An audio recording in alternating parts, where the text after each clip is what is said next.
আসসালামু আলাইকুম। আমি মাহমুদ মালয়েশিয়া থেকে আপনাদের স্বাগত জানাচ্ছি। তো আজকে আপনাদের সাথে একটা স্টোরি শেয়ার করি। তো আমি আজকে আসছিলাম ফুটবল খেলতে। তো নর্মালি সারাদিন কাজ করার পরে বিকেলবেলা প্রত্যেকদিন আমি একটু ফুটবল খেলতে যাই। কারণ দেশে যখন ছিলাম তখন ফুটবল খেলাটা ছিল আপনার নেশার মতো। একটা সময় প্রফেশনাল ফুটবলও খেলছি। তো এটা খুব একটা দীর্ঘায়িত হয় নাই, তো ইনজুরির কারণে খেলাধুলা ছাড়তে হয়েছে। তো যারা ফুটবল প্লেয়ার আছেন এটা মনে রাখবেন সবসময়, যতদিন আপনি ক্লাবের জন্য খেলতে পারবেন ততদিন আপনি ক্লাবের। যখন আপনি ইনজুরিতে পারবেন তখন আপনি কারোরই না, তখন আপনি শুধু আপনার। আমি সেটা ফেস করছি দেশে থাকতে। তো যখন খেলাধুলা করছি তখন আমি এটা ফেস করছি। তো ইনজুরি যখন পড়ছি তখন আমাকে কেউ তাকায় দেখে নাই, আমি বাধ্য হয়েছি দেশ ছেড়ে বিদেশে আসতে। ওই রকম সিচুয়েশান ক্রিয়েট হয়েছে। আচ্ছা, যাই হোক, ওটার স্যাড স্টোরি। তো ফুটবলটা আর ছাড়তে পারি নাই। ইনজুরি হওয়ার পরে দেখা গেছে যে সকালবেলা মাঝে মধ্যে নাখালপাড়া মাঠে যেয়ে খেলতাম, মাঝে মধ্যে বাংলা কলেজের মাঠে, তো মাঝে মধ্যে আবার ইকবাল রোডে। অনেকগুলো মাঠ ছিল আমাদের পরিচিত, তো এখানে যাওয়া হইতো। তো এখন মালয়েশিয়াতে আসার পরেও সেই অভ্যাসটা ছাড়তে পারি নাই।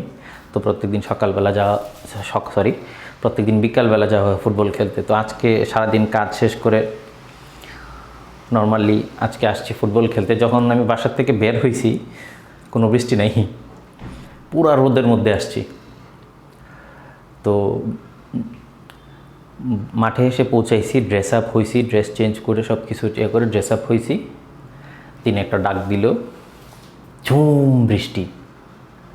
আমরা 5-6 জন আসছিলাম, তো আমরা 5-6 জন সবাই এখানে বসা আছি। তো এই যে দেখেন, এটা আপনার মাঠের পাশে, এটা একটা ইউনিভার্সিটির ভিতরে, একটা মাঠ আছে। তো এখানে আসলে আমি এখানে অ্যালাউড না, কিন্তু এখানে কিছু স্টাফ আছে আমার পরিচিত। তো ইউনিভার্সিটির স্টাফ ওরা আমার এরা সব মালয়েশিয়ান, একমাত্র ফরেনার আমি, আর সবই মালয়েশিয়ান। তো এখানে কিছু ইউনিভার্সিটির স্টাফ আছে, ওরা আমার খুব পরিচিত বলতে আপনি বলতে পারেন খুব ক্লোজ ফ্রেন্ড। ওরা আমার লং টাইম ওদের সাথে খেলাধুলা করা হয়। তো সেই সূত্রে ওরা একটা কার্ড ব্যবস্থা করে দিছে, যেটা দেখাইলে আপনার গেটে আটকায় না। তো আমার গাড়িতে একটা স্টিকারও লাগানো আছে, তো অন্যজনের কাছ থেকে নিয়ে গাড়িতে স্টিকার লাগাই নিয়েছি, যে কারণে গাড়িতে আটকায় না, ছেড়ে দেয়। তো যেটা বলতেছিলাম, তো দেখেন কি পরিমাণ ঝুম বৃষ্টি। আর মালয়েশিয়ার বৃষ্টি আপনার এই দেখতেছেন, দিন খুব ভালো, মুহূর্তের মধ্যে ডাক দিয়ে ঝুম বৃষ্টি চলে আসবে। আর বৃষ্টি কি মুষলধারে বৃষ্টি। আর সবথেকে ভালো দিক কি জানেন, বৃষ্টির কিছুক্ষণ পর, মনে করেন 10টা মিনিট পরে দেখবেন পুরা রাস্তাঘাট ক্লিয়ার, কোনো পানি নাই, কোনো কিচ্ছু নাই। এই যে দেখেন আমাদের মাঠটা, এই যে যেটা দেখাচ্ছি আপনাদের, এটা আপনার মাঠ। তো মাঠের পাশে এই যে ওটা আপনার সব গাছ, চতুর্পাশ দিয়ে এরকম গাছ।